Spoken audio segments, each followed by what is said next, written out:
Keystone College in Salisbury, North Carolina. My mama was raising 4 boys. All she could do is get me to college. And once she dropped me off at college, I had to do work study. I had to bus tables over at Shoney's. I had to clean other folks' houses and cut grass so that I could pay my college tuition. Had to take out loans that I didn't even pay until I was 35 years old. But now my son, all he has to do is text. And then he doesn't even have to wait, because right there on the phone, I'm supposed to transfer it into his account. So he wrote me and said, "Dear Dad, no money, no fun, your son." I text him right back. I said, "Son, too bad, so sad, your dad."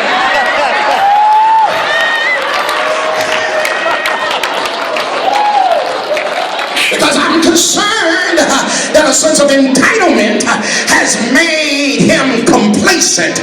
But the tragedy of the Trayvon Martin murder lifted something out of my son, that the son that I thought had become entitled and comfortable and did not really internalize the issues of injustice. I talked to him when he was home, and he told me something I didn't realize, that during the time of the protest, he was out there marching with his hoodie, and he was working to help bring justice right there in Atlanta. And I've come to learn and to appreciate, don't you write off this generation.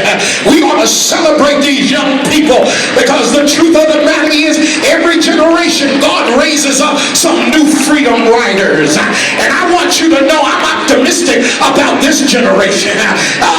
They have skills and insights and wisdom and abilities that's going to allow them to shape the future in powerful ways. Come on, let's celebrate these young people. Go ahead, keep on pushing. And the truth of the matter is, the tragedy of Trayvon Martin may have shaken a sleeping giant.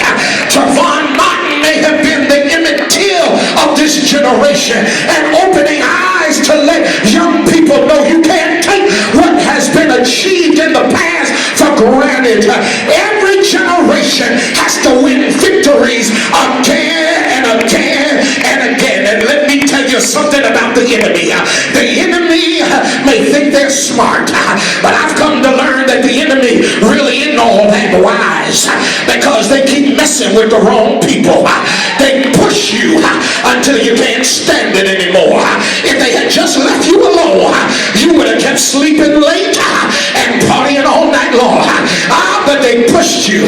Don't push me, because I'm close to the edge.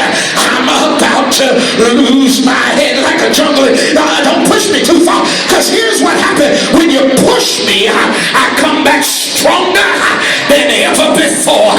Is there a witness in the building? You didn't work like you worked until somebody told you you couldn't get the job. They fired you, so you started your own business. They laid you off, and so you went back and got more education. And now you come back and you're the supervisor of the firm that laid you off. You thought you meant it for evil, but God is using it for good. Is there a witness in the building? I'm sorry. It really took Lex Luthor for Superman to leap tall buildings in a single bound. It took a Joker for Batman to get out of the Batcave. It took Mr. Octopus for Spider-Man to be able to climb the buildings.